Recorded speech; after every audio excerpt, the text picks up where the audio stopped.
నానా మనం ఫ్యూచర్ లో ఇల్లు కట్టుకునేటప్పుడు పెద్ద ఇల్లు కట్టుకుందాం. బయట ఒక బోర్డు వాసుదేవన్ అండ్ ఫ్యామిలీ అని.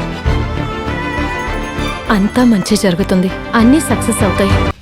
7 లక్షల రూపాయలు కూడబెట్టాను. ఏంటి సార్ 7 కామెడీ చేస్తున్నారు? మన దగ్గర డబ్బుందా లేదా అని మన బ్యాంక్ అకౌంట్ చూడక్కర్లేదు, మన బాడీ లాంగ్వేజ్ చూసే డిసైడ్ చేస్తారు.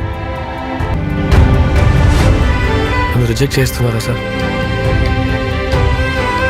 లైఫ్ అంటే అంత ఈజీ కాదుగా. అసలు కలలు అన్నీ చచ్చిపోయాయి. ఇల్లు ఖచ్చితంగా కొని తీరాలని ఏంటా ముండిపట్టు వాసు? ఇల్లు అనేది గౌరవం. ఇక్కడ హార్డ్ వర్క్ చేస్తే పైకి ఎదగలేదు. That's harsh truth. నా పరిస్థితి తెచ్చుకోకు, నా లైఫ్ లా వద్దురా.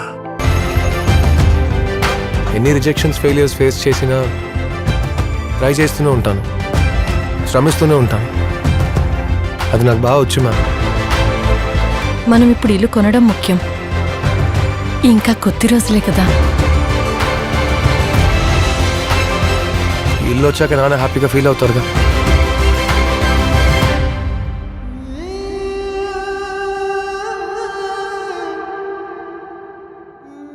నేను ఓడిపోయినా వాడు గెలుస్తాడు. గెలుస్తాను నాన్న.